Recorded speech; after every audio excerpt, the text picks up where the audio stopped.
This is a Film Stories original podcast. We made this. Welcome to the Starlight Ballroom. Hey!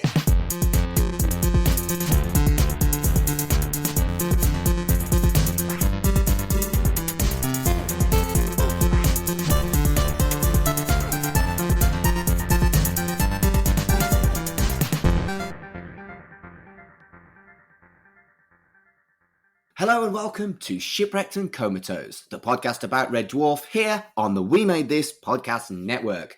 And we are into our specials between Series 5 and Series 6. And my name is Mark Adams. I am your regular host. With me at this time is, for the first time as a guest, Rob Yeomans. Hello, Rob.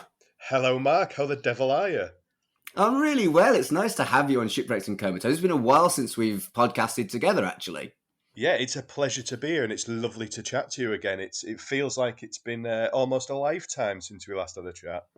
I think it's about 12 months, and our chat was on Don't Say the C Word, which is kind of how, for people that don't know, kind of how Shipwrecked and Comatose came about. I had a chat about Red Dwarf with Kurt, and afterwards we were like, do you want a podcast about Red Dwarf? Yeah, all right. And so, so we didn't quite managed to come up with a new podcast. We had a conversation about crisps. Exactly, yeah. We didn't change the podcasting landscape, but we certainly put the world to rights about crisps and snacks. For people who are interested in what both Rob and my top 10 crisps are, I will post that up on our Twitter at some point after this episode goes live, because who doesn't want to listen to 30 minutes with two idiots talking about crisps? I mean, it's pretty essential listening, I would say, for anyone who needs to get to know you better, Mark. Your regular listeners, I'm sure it'd add some context and flavour, as it were. I think so. I think it's pure gold content, to be honest with you. I would agree. Rob, tell me about you. You are the host of Cinemortuary. Tell me about Cinemortuary. I am, yes. So I'm the host of Cinemortuary, along with my esteemed colleagues Dave and Chris. And we are on a mission to basically try and outdo each other in the world of terrible horror sequels and remakes. So we basically take it in turns in picking a sequel, prequel, or remake of a horror movie. And our mission is to find the most delightfully entertaining but terrible trash, which was taken us on a long and winding journey through the horoscope. I've seen some of the choices you've made on Cinemortuary, and you do put each other through some absolute tat. Oh yeah, I mean it's usually Dave. To be honest with you, he's the ringleader of the real shit. I did have a stint on a B-movie podcast myself, but that's unfortunately not running any longer. So your Cinemortuary was definitely something that I've always enjoyed on our network. And there's loads of good stuff on our network, and I'm really crap at promoting it. So Cinemortuary, We Made This podcast network, horror films, dead good in it. Bless you, sir. That's very kind. So before we get into I haven't said what we're talking about. I've just, this is Rob. This is what we're talking about. Shit. So what we're talking about today is a little bit obscure, but Rob is the right person to have on for it because he hosts Cinemortuary. In Series 4 of Red Dwarf, there is, I don't even know if they did it legally. I wonder if it was actually kind of public domain at that point. But in Series 4 of Red Dwarf, in the episode Meltdown, they used some footage from a Japanese giant monster film. And it was even in the theme tune. Every week, for 6 weeks, there was a clip from this monster film from Japan. And that film was Gappa the Triphibian monster. And so that's what we're talking about today. We've used it as an excuse for Rob and me to get together and talk shit about monster films. Yeah, I mean, it's first thing to note about this film is what a title that is. I mean, you know. Yes, it is. They don't make them like that anymore, do they? Well, not unless they're taking the piss, which this film wasn't. But I think as tenuous links for specials go, I have outdone myself. Oh, yeah, 100%. 100%. But you know what? That is a tribute to your commitment to the Red Dwarf verse and research therein, my friend. Yeah, and so 14 seconds into this series 4 credits, there is what looks like a giant bird head laughing. That's about 2 seconds of footage, and that is in the theme tune. 6 minutes and 40 seconds into the episode Meltdown, there's about 6 seconds of footage from the film. It's about as tenuous as you can get. But you've gone for it, Mark, and that's all that matters. Well, what the context was, if you've not seen Meltdown, shame on you, this is a Red Dwarf podcast, but what the context was that they landed in a wax world where all of the people there were wax droids, and there was a prehistoric world, and that's where they landed. And the clips from Gappa, the Triphibian monster, were supposed to be the dinosaurs in that prehistoric world. And Crichton describes them as feeble and improbable, and more convincing dinosaurs are given away with a packet of Wheatie Flakes. All of which is very true, to be honest. But yes, that's why we're talking about this film. That's why we've put it on the Shipwrecked and Comatose. And for anyone who's going, what the actual fuck, all I can say is YOLO. Yeah, there's a reason, guys. There's always a reason. It may be tenuous, but it is there. I think we need a word to describe tenuous within tenuous.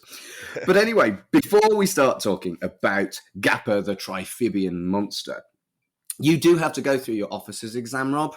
Very good, sir. Yeah. So these are our 6 fiendish questions that increase in difficulty as we go along. And they're all questions about your relationship with Red Dwarf. Are you ready? I am ready and willing, sir. Okay, so question 1 is, when did you first discover Red Dwarf, or do you have a first memory of the show? So Red Dwarf is one for me that it's kind of crossed in and out of my life at various points over the years. First memories, probably, I would say, somewhere around about 2000, 2001. Not to give away my age too much, but I am going to give away my age completely. I am the same age as Red Dwarf, precisely. Good grief. It premiered almost exactly around the time I was born. So by the time I kind of got to grips with it as a sort of concept, I guess it was early 2000s.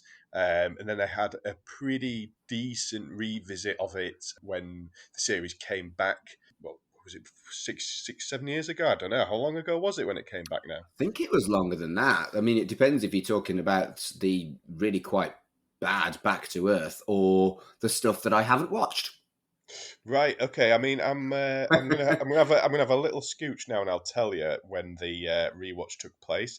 I feel like it was around about 2015, 2016. So I think it was kind of there's been a few returns of Red Dwarf, hasn't there? But I think there was perhaps a new series round about then that caught my eye, and I had a decent run through some of it then.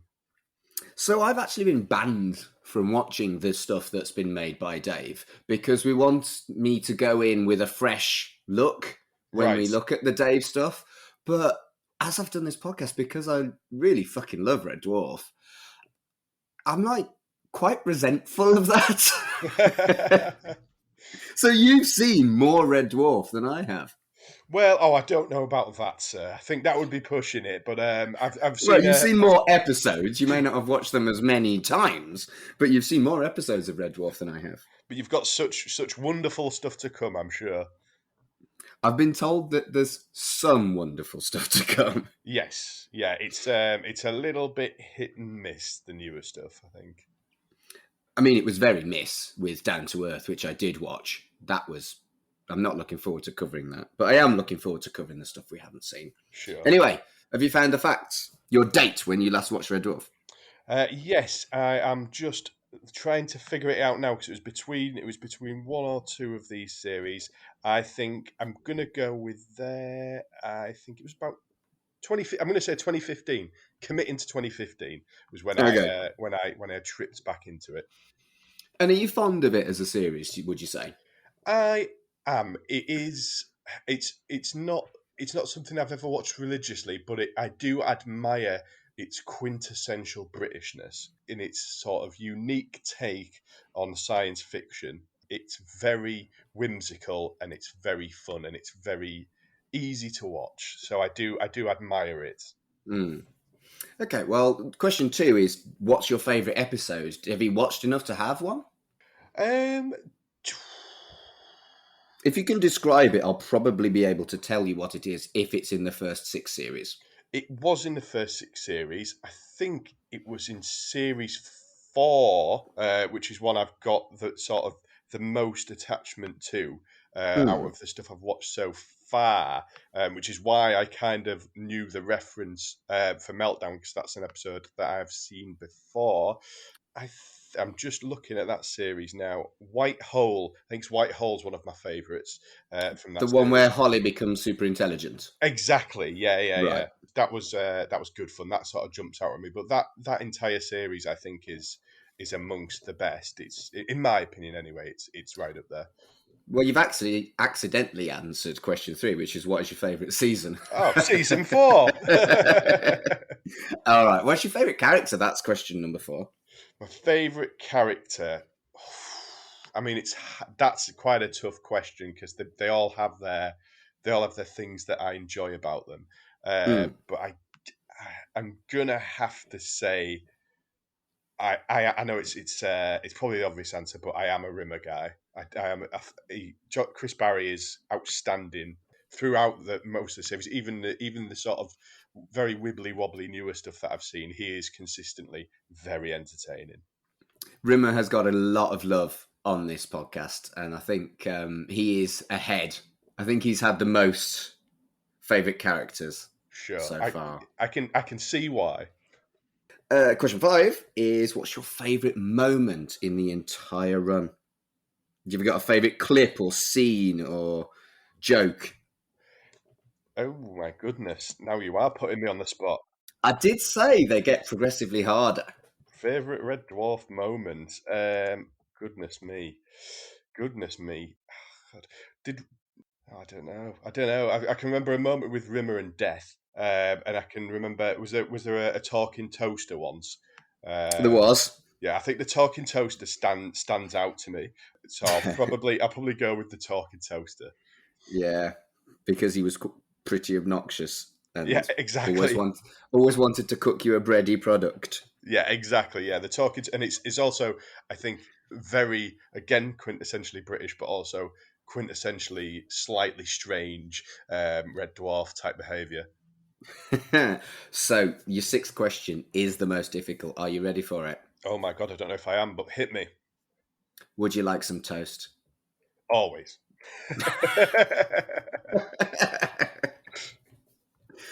So that is normally where we get into the chat, but obviously because we're talking about monster films, I thought it'd be quite useful to get a little bit of background on not just you, but also on me and our love of kind of Toho style cinema. So we're both going to answer it's not an officer's exam, it's only 3 questions, but we're both going to answer these questions, but you should go first. Okay. So how did you get into monster films? I have to be honest. The reason I got into monster films initially was the 1998 version of Godzilla, which is very embarrassing to admit to. It is, but then I grew and developed and discovered the sort of classic Universal monster films, which are probably my favourites. I'm a huge admirer of all the sort of original Universal franchises, and that kind of bled into the sort of 50s kind of, creature features and sort of, creatures from another world type movies and all that side of it. And then sort of carried over to, once you get into these streams of discovering monster movies, inevitably you visit the Toho stuff and the original Godzilla movies. So that was kind of my path. Shamefully, Jamiroquai was my gateway into monster cinema. To be fair, the Jamiroquai song is an absolute banger. Oh yeah, absolute banger. The Puff Daddy song as well. That's a banger as well. Yeah, it did. It was one of those. I was talking to a friend of mine about this quite recently. Actually, we're reminiscing over '90s music from and inspired by soundtracks, not scores. You still get scores, obviously, but you don't get music from and inspired by soundtracks anymore. And I feel like we need to bring it back. I mean, stuff like "Kiss from a Rose" from the Batman film and all that sort of stuff. That's what we need Yeah. back, Mark. That's what we need back. I couldn't agree more. And to this day, I quite often still use yeah as an affirmative because I'm a fucking idiot. Well, you see, it lives with you, though, doesn't it? These things live with you, and that's why we love Yeah. it. I mean, that film is terrible, but I'm glad that it sent you on a journey. For me, it was a cartoon series when I was a kid called Godzilla and Godzuki, I think, or it might have just been called Godzilla. It was basically Godzilla as a dad, and Godzuki was his child. And I just loved it as a kid. And then I just randomly saw a Godzilla VHS in HMV, and I was like, wait a minute. There are films of Godzilla and Godzuki. And so, slowly but surely, with my very limited teenage budget, I kept buying these VHSs of, like, all the monster films. The original Godzilla, Destroy All Monsters, the one with the giant lobster that's named Ebirah, maybe, Mecha Godzilla. And I remember vividly that Destroy All Monsters was zero plot, monster smackdown, ace. And Godzilla versus Mecha Godzilla, I had to pretend I was 15 to buy it. And I was like, why the fuck is Godzilla versus Mecha Godzilla at 15? And the reason for it is about 6 seconds of tits. Yeah, exactly. Yeah. It is literally a Godzilla film, same kind of style, same kind of level of inanity, but one of the ladies gets her tits out for about 6 seconds. And that's what makes it a 15. There's no swearing, there's no nothing, there's just some tits.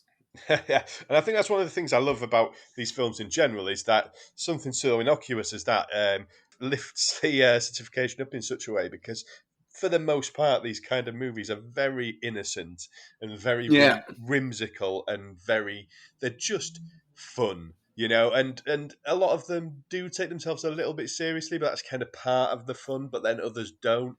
I mean, as we go with Gappa, I mean, it's a giant parrot, essentially. Let's call it what it is. Yeah, it is. So the next question is, which monster's your favourite? Oof. I've always had a soft spot for Mothra. If we're going giant monsters, I would go with Mothra. You go with Mothra. You see, I always thought Mothra was a bit shit. Sorry. You cheeky bastard. Well, my favourite is King Ghidorah. You've got a fucking butterfly or a 3-headed, electric-breathed, golden fucking dragon. I'm sorry, King Ghidorah is fucking ace. What are you doing with your fucking moth? A lot of people are fucking scared of moths and butterflies, my friend. Oh, that's true. That is true. And imagine all the dust. Oh, yeah, exactly. Imagine the cleanup operation afterwards. Jesus Christ. So, I loved King Ghidorah so much that at the ripe old age of 16, when I first got to get to a computer, I set up my first ever Hotmail address. And some motherfucker had already got King Ghidorah at hotmail.com. So I was King Ghidorah123 at hotmail.com. And that seemed like such a good idea as a kid. Like, wow, my email address is a Godzilla baddie. I'm so cool.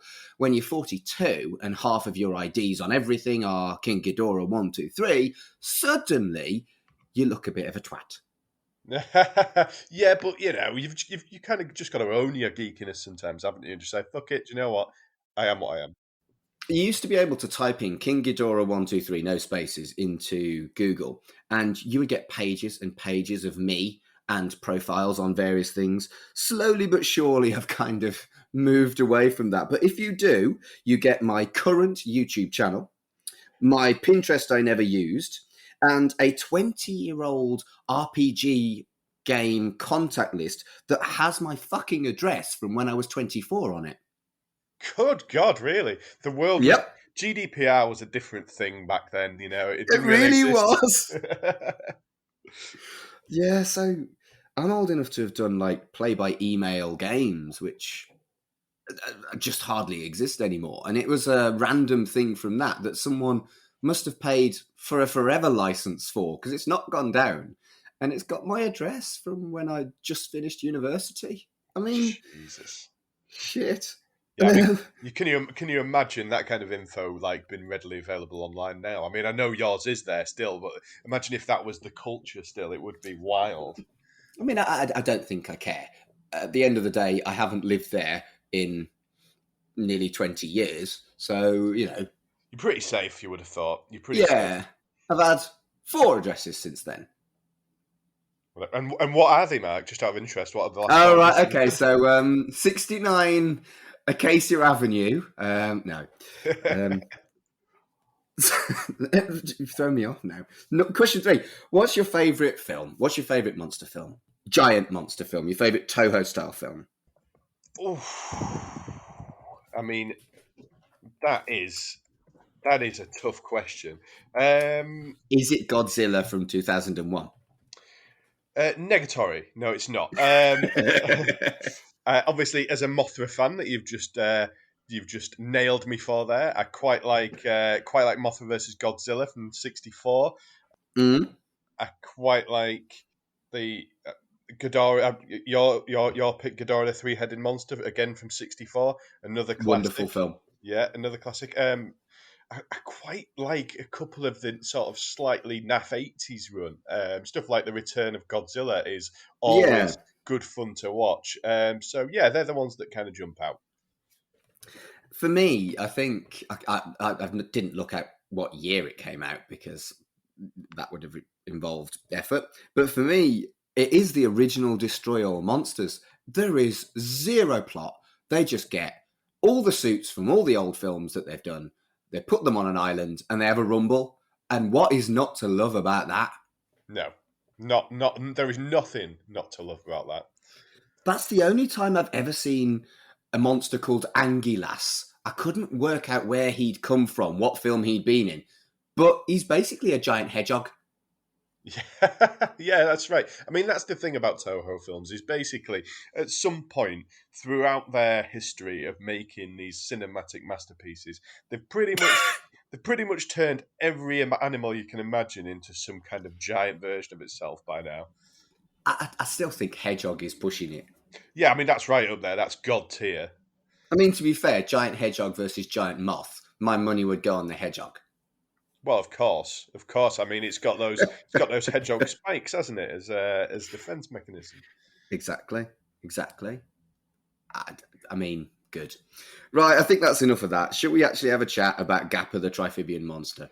Let's do it. Let's talk about it.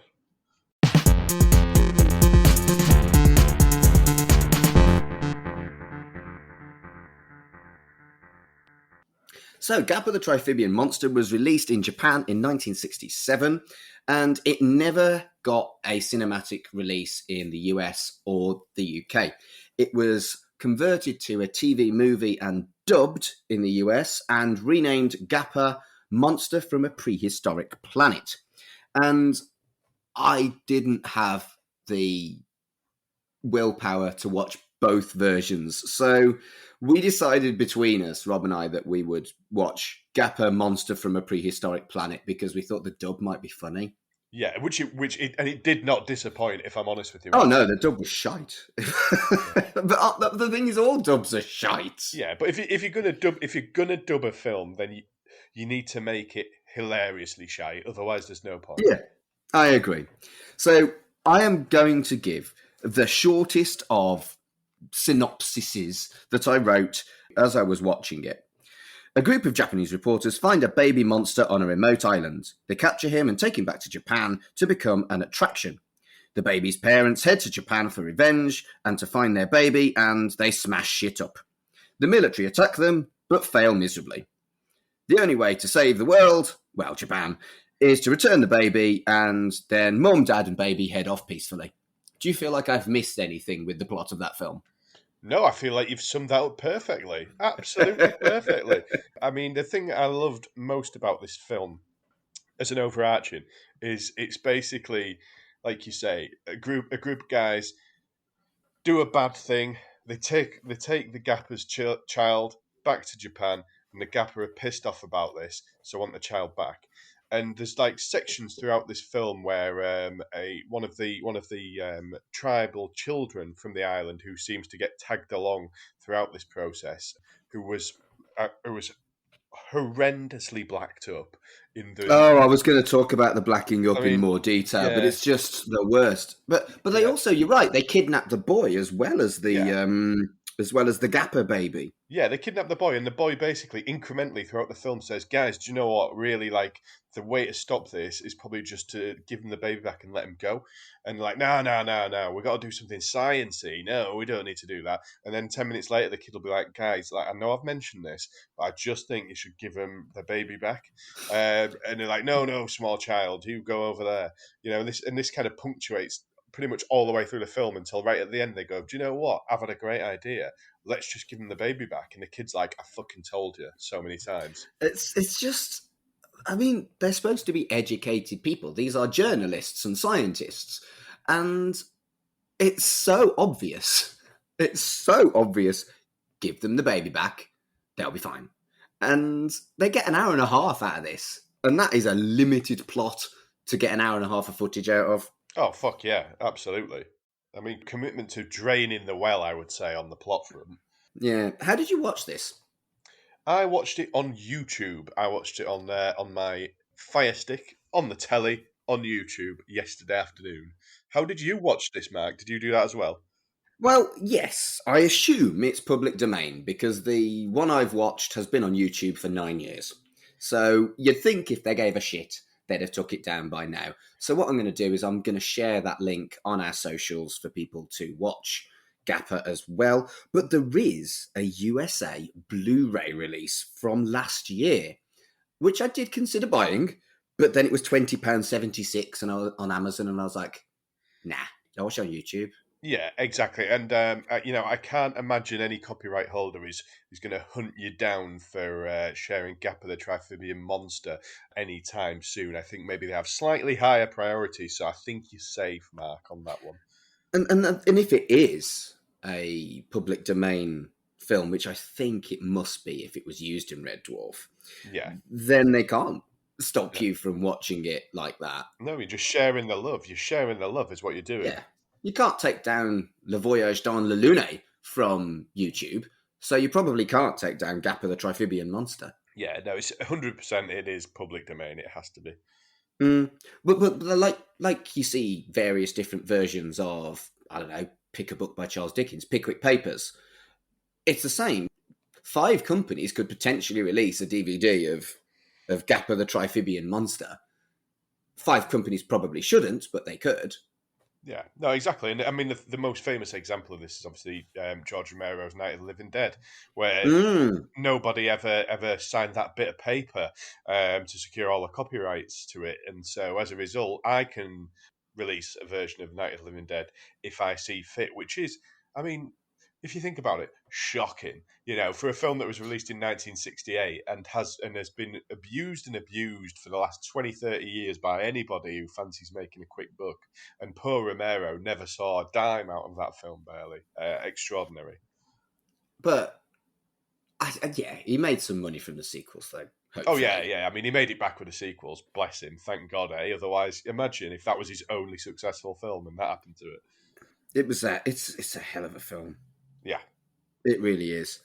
But too good quality for Cinemortuary. Oh, it's not a sequel either, is it? No, exactly. We covered the remake of Night of the Living Dead from the early 90s some time ago. But yeah, Night of the Living Dead is sacred and unavailable to us. But technically Dawn and Day could qualify, I think. I'm sure Dave has his eye on that for some point or another because he's a Romero devotee. So I'm sure it'll happen. Brilliant. Let's go back to the dubbing. Ever since Kung Pao, I just cannot watch anything dubbed because they spotted the cheesiness and the kind of quite samey voices that seemingly all the American dubbing actors do, and then put them onto Kung Pao. And that's what they all fucking sound like on anything dubbed by Americans. Yeah, no, agree. But at the same time, like, yeah, it takes you completely. You can't take any of these films seriously when you watch them anymore. But similarly, it is quite funny. Yep. You know, but yeah, you're absolutely right. It's near impossible to take any of them seriously. I wrote down to describe the accents of the dubbing as Generic-Americans and racial stereotypes. Yeah, I think that's a fair assessment. I don't really think there's much more to say about it other than it was a deliberate choice by us to make the film more silly and more funny. Was we expected bad dubbing when we got the dubbed version, and we did. Yeah, it certainly delivered, didn't it? You know, we cannot say it didn't. So, when I was reading up on this film, it said that the special effects weren't particularly well regarded, but I thought that the volcano stuff was quite good. Yeah, I thought it was fun. You know, it didn't strike me as beneath the standard of other films produced of this type around that time that I've seen. Mm. I mean, yeah, they're a little bit shonky. They're a little bit, you know, we all know where Power Rangers got some of their ideas from in the 90s. But you know, it's got that sort of that playfulness to it, that kind of childlike kind of sweetness that you kind of forgive the fact that it's clearly someone's science project volcano that they're filming, and it's clearly the size of a work desk in a workshop somewhere. But you know, I found it quite endearing, like as I do with a lot of these kind of films and their effects. Yeah, and I think as we're on a Red Dwarf podcast, something we always gush about is the model work of the first six series of Red Dwarf. And that is outstanding, and it is better than this.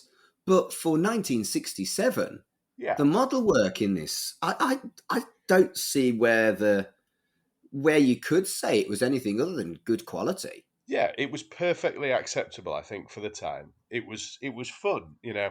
It was fun. I mean, is it the best example of the model work at the time in these films? No, but I certainly wouldn't say it's particularly shonky in any way. So, the next thing I wanted to talk about, which we have touched on, is everyone at the We Made This Podcast Network do not endorse blackface. We would like to make that very clear. And I'll be honest, I hadn't seen this film before I put it on our list of specials, and it did make me really uncomfortable. Yeah, I mean, I would obviously like to second that. You know, we at the Cinemortuary podcast also do not condone these methods, and it's this is something that I also haven't seen. It's a difficult one. I mean, I would always say that pretending these things aren't there and didn't happen is not what I believe to be the best way to go about it. I think we have to acknowledge that these things were wrong and they occurred, and call it out when we see it. And Yeah. obviously, you know, those who don't learn the lessons from the past are doomed to repeat them, as a wise man once said. But yeah, of course, it is pretty bad. I sat there, and there was this. Obviously, there was a native tribe from this. I think it was supposed to be close to Easter Island. I think it was supposed to be, and I was like, "Is that blackface? Please don't be blackface." Oh fuck, it's blackface. And obviously, they were using Japanese actors and then blackfacing them. And what really annoyed me was that they had a white character later on, and they brought in an American actor. And I was like, a white American actor. And I was like, if you could do that, you could have brought in some black people. The stereotyping was pretty grim as well, but the blackface, it's just blah, blah, blah, okay for the time. And we do talk about how there is stuff in Red Dwarf that you absolutely wouldn't, shouldn't, and couldn't do now. Like the one I always go to is the animal cruelty, where they use live fish and take them out of water and they're flapping around on the floor. But there's also some unpleasant homophobia in one of the fondest regarded episodes of Red Dwarf. And this is 80s and 90s, whereas this is the 60s. We're not saying it's okay, but we're saying that whilst that behaviour was wrong at the time, it was less frowned upon than it is now, I think. Yeah, no, exactly. And I mean, on Cinemortuary, we recently covered a film called The Food of the Gods from 1976, and your comment there actually about the animal stuff in Red Dwarf put me in mind of that, because there was some sequences, a flooding sequence involving what were in the story giant rats, and they all got washed away by a dam breaking, and there was an element of real rats really drowned in that scene, and obviously these things Oh, good grief. unpleasant to see. And thankfully we don't live in that world anymore. But No. we have to acknowledge it, and I think it's quite bold of you guys to be so honest about those issues within Red Dwarf on a Yeah. Red Dwarf podcast. Because of course, the folks who want to listen to a Red Dwarf podcast probably just want to listen about how brilliant everything is in the world of Red Dwarf. And I think it's credit to you guys that you kind of have to, and that you do temper it like that. I think you have to acknowledge these things, otherwise you are deliberately avoiding something that is important. And again, animal cruelty is something that I can't stand, and you wouldn't get away with that now any more than you get away with blackface now. Not that I'm suggesting anyone should be getting away with any bad shit, but you know what I mean. Yeah, no, for sure. There's also some rather unpleasant casual sexism in this film as well. Yeah, right up until the end. Oh, the ending. Oh. And it's like the only female scientist all the way through is basically in the same way as the child is just ignored. And then at the end, she just kind of turns around and says, well, I think I'm going to go to the kitchen now and spend my life there instead and have a husband. You're paraphrasing, but it is as grim as that. Yeah, no, I mean, it's almost, I'm not saying that's word for word what she delivers, but it's pretty much word for word what she delivers. Oh, it's basically, I've learned that I shouldn't be a scientist. I'm going to go to the kitchen and get a husband. What the actual fuck? Yeah, and then, surely even in 1967 that was outdated then, surely. Yeah, and this is the main protagonist of the film, arguably, as well. And her sort of love interest, who's also one of the main protagonists, goes, I'll have a bit of that, and runs after her at the end. It's all he did. It's all a bit poor. But yeah, I mean, even for 1967, it's questionable at best as to why that decision was made. I don't have an answer, and it was frustrating because it was completely unnecessary. They could have ended the film a minute earlier without the little woman going to the fucking kitchen. Yeah, 100%. And even in 1967, or wherever we are, I just think we're a little bit past that even then. Yeah, I think you're right. So, 31 minutes before we get a monster, I was starting to lose my temper. To be fair, Mark, they did go big on character, didn't they? With them very not at all two-dimensionally drawn tribes people inhabiting the island. They really fleshed out those characters in that time. Oh yeah, that's exactly what they did. Yeah, I mean that was pretty grim stuff to watch in 2021 as well. But I guess we are watching it with 2021 eyes, thankfully. We are, and I think there's an element of even more fondly remembered and more famous monster films. This plot's quite similar to King Kong, and the natives in that are not great either. Let's be blunt. No, not at all. You're absolutely right.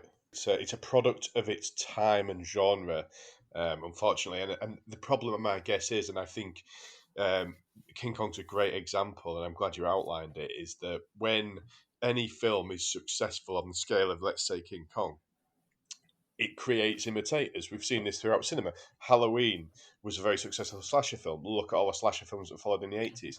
And if that's established in the in quoted brackets masterpiece that begins the cycle, then those things are only going to be played up to more and copycatted throughout the films that are inspired by and ripping it off from that point onwards.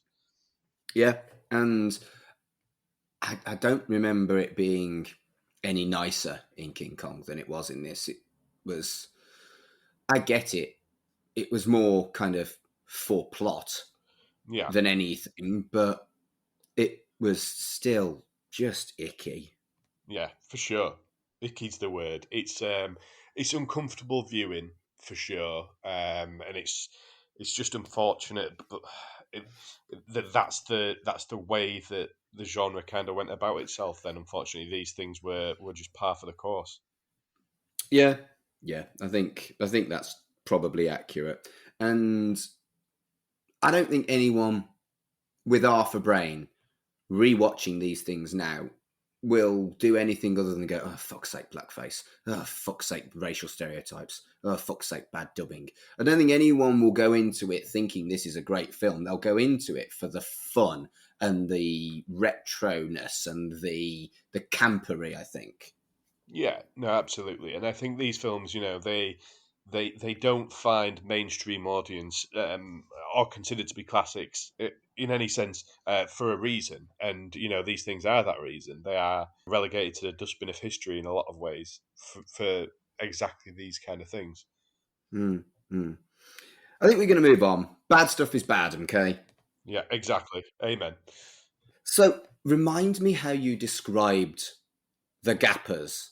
Was it something to do with parrots? Yeah, they're just like giant roided up parrots, aren't they? Basically, they've got big old beaks. They don't look particularly scary or threatening. Godzilla, they are not. No. The sort of the firing of fiery fire out of their beaks did pop me when they were Yeah. attacking the cities. Because you've got to have it in this kind of film. Yeah, it's just basically the plot of King Kong, but with two of them, but with what I put in my notes as Beaky Godzilla. Yeah, fair. Exactly, Beaky Godzilla. Yeah, it's like, I think at this point in the cycle, there were kind of just someone in a Toho office or similar was sat there saying, right, which weird animal have we not made large yet? Let's flick through the handbook. Oh, someone did lizards last week. We can't do them. Let's go with a parrot. I do feel it's a bit like they got like they got a Rodan and a Godzilla and smushed them together. I do feel that's kind of what we got here. Yeah, 100%. There's a strong element of that involved. So, Beaky Godzilla, we now know that birds have evolved from dinosaurs. And I am absolutely sure, because I fucking loved dinosaurs, that I did not know that as a kid.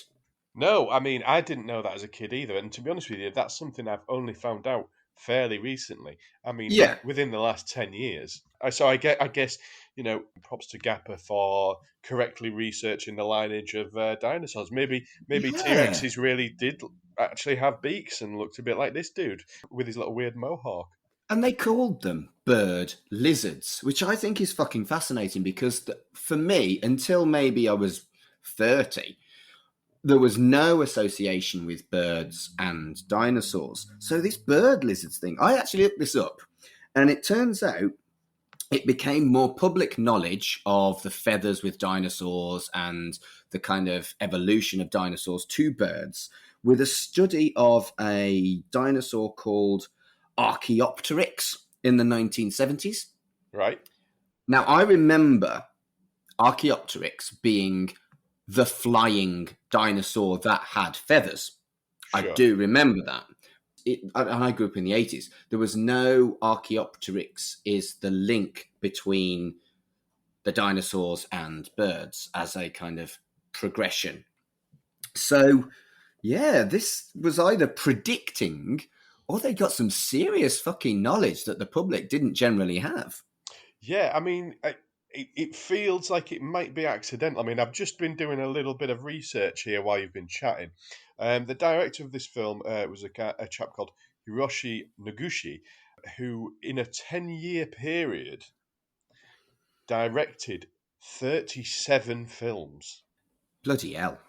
So I don't know how much time they had for research on Gappa, although this was his this was the penultimate film of his career. He only made one film after this, so maybe this was his passion project that he'd been building up to for the 10 years previously. If this is his passion project, what kind of shite did he make before it? Well, he did make a film called Cats, Girls, Gamblers in 1965, which I want to see Cats, Girls, Gamblers. That sounds bloody awful. I wonder if they all appear in that order. Maybe. I mean, I don't really need the girls or the gamblers, to be honest with you. Just the cats. Yeah. But then you'd just be watching Cats. And oh, not that fucking Cats. Nobody wants to do that. I tried. I got about 10 minutes in and I was like, nope. I watched the trailer and I thought I was on some hallucinogenic drugs, which I wasn't. I mean, I really wasn't. And nor have I ever in my life. I feel like that might have been the effect that they have on you. Oh, well, that's probably why we shouldn't don't do drugs, kids. Exactly, I heard it here first. Yeah.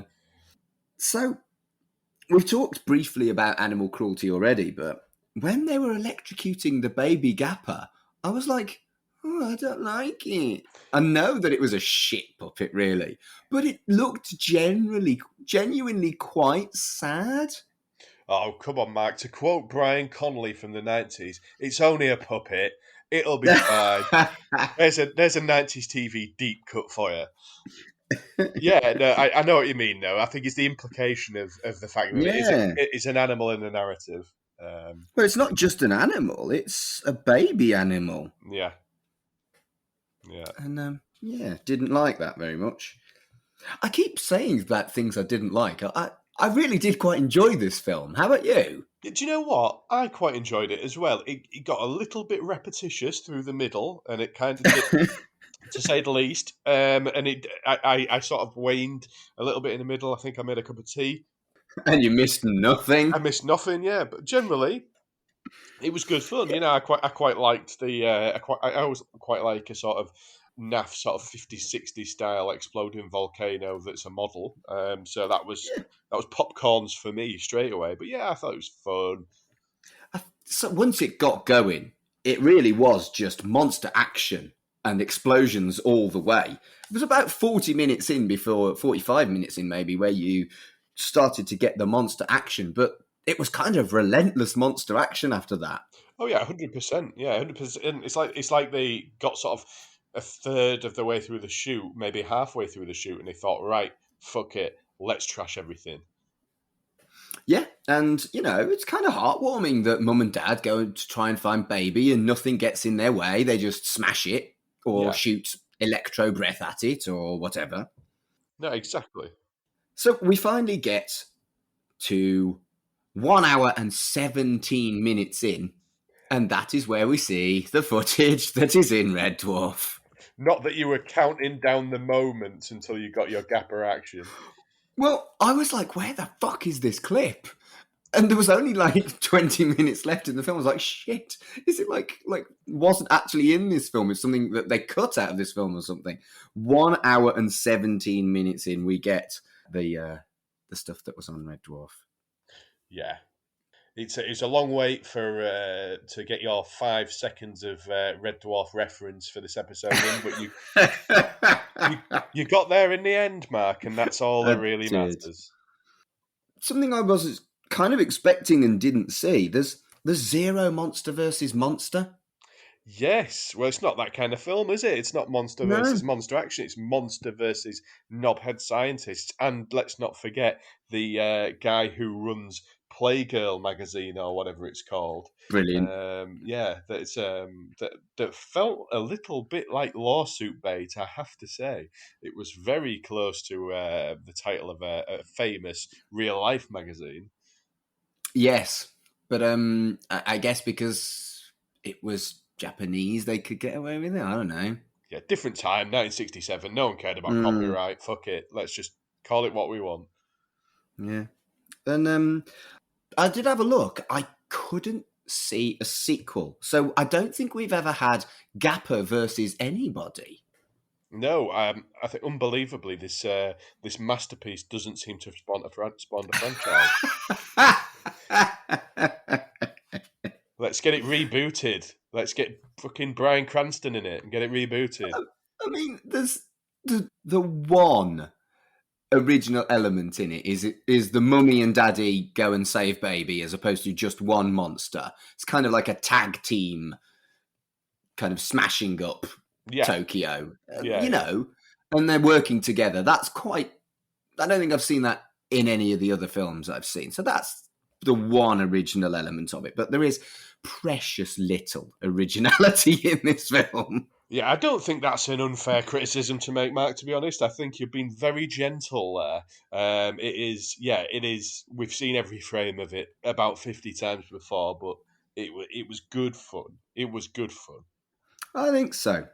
And also, the reconciliation at the end was genuinely lovely, and they taught Baby Gappa how to fly, and I was like, oh, Baby Gappa. Yeah, that was all very sweet, wasn't it? It was. It had some really sweet moments, and I think it is. That relationship was quite unusual for a film of this type. Because as you say, it wasn't monster versus monster, but there was this kind of family unit involved, the Gappas. Which was genuinely quite interesting. I didn't read anything about the film until I started watching it, and I assumed that it was just going to be, the Gappa was the name of the monster, and that's going to be the monster that's fighting something else. The fact that it was two of them and there were parents and there was a child caught me slightly off guard. I think it was the name of the species of monster, wasn't it, in the end? Yeah, I think so. Yeah, but I mean, the title of the film implies also that it's just a one dude called a Gappa. Yeah. So yeah, it was a not unpleasant surprise. Yeah. I would like to shout out the puppet work, which I thought was solid. I've not really touched on that, other than when we were discussing the scene where the baby was being electrocuted. I think the puppet work's pretty solid for what it is throughout. It's a bloke. Yeah. It's a bloke in a suit, but it's certainly no weaker than any of its contemporaries. I think that was the sort of one thing I wanted to touch on. But yeah, it was, as Mark Commode would say, it fulfilled the requirements of its genre. I'd agree with that. It was fun, it was naff, and it was exactly what I wanted from the style of film I knew I was sitting down to watch. Precisely. I would absolutely concur. So, if you are a weirdo that is that into Red Dwarf that you would use it as inspiration to go and watch a film from 1967 with kind of beaky Godzilla giant parent bad guys, well, good guys, really. Yeah, you should watch it. If you don't like monster films, there is literally no reference to Red Dwarf here. Yeah, it's a one and done from an episode of Red Dwarf, which I did watch this morning to colour my context, and I think I had seen it before a very long time ago. Side note, it's a good episode. I thought I enjoyed it. It's not a particularly fondly regarded one, actually. Is it not? Because I thought it was quite good fun. I thought it had a lot of the sort of the lot of the Red Dwarfisms that people come to love. So that surprises me slightly. I don't hate it, but it's certainly not a favourite of mine. Sure.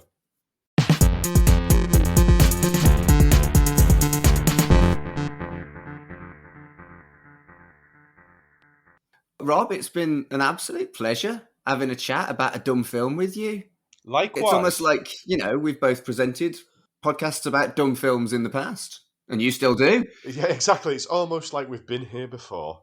Yeah, but I still think this is a stupid thing to do for Shipwrecked and Comatose, but I don't care because I find it funny.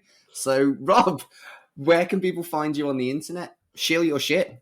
Shill my shit. So, you can find the Cinemortuary podcast on Twitter at Cinemortuary. You can find us on Instagram at Cinemortuary. And if you're Facebook aware, savvy, if you're still in the world of Facebook, if you type in the Cinemortuary podcast there, you will find us there also.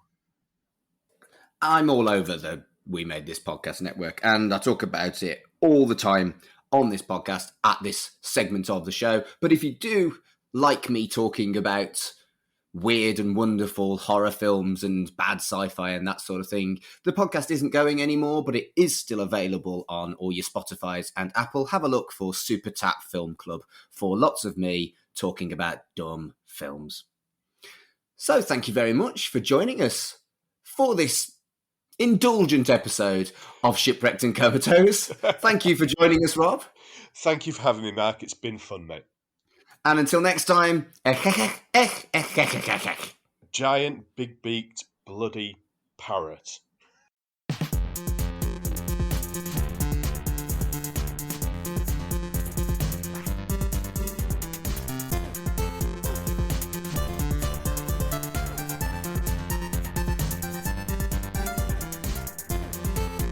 Shipwrecked and Comatose, a Red Dwarf podcast, was created and produced by Mark Adams and Kurt North. You can find us on Twitter at Red Dwarf Pod, and we are part of the We Made This Podcast network, which can be found online at wemadethispod.com or on Twitter at wemadethispod.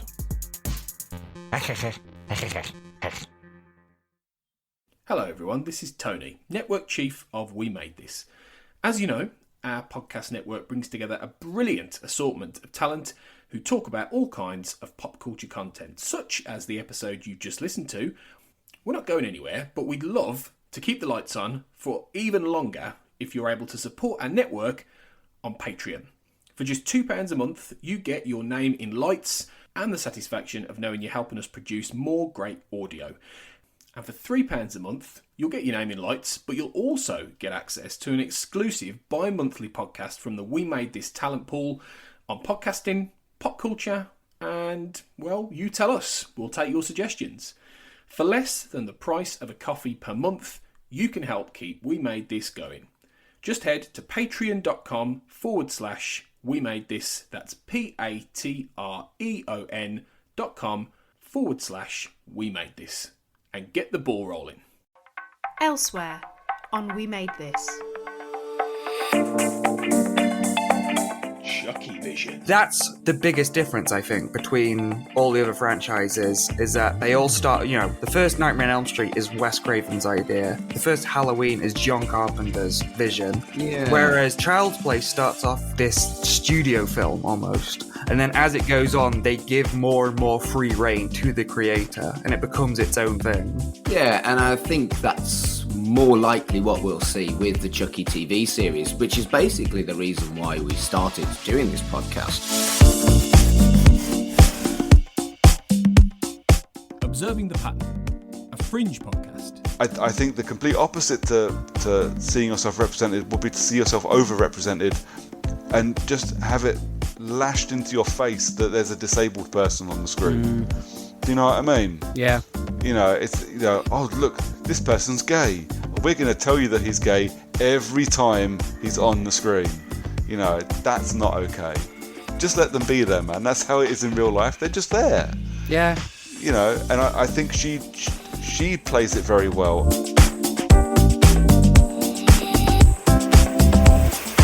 Pretty Fly, a 90s nostalgia podcast. No, but she seems so lovely about it. It was like, that's my name, don't wear it out. And I'm like, ha, funny. That's what mums do. They're lovely even when they cut you down.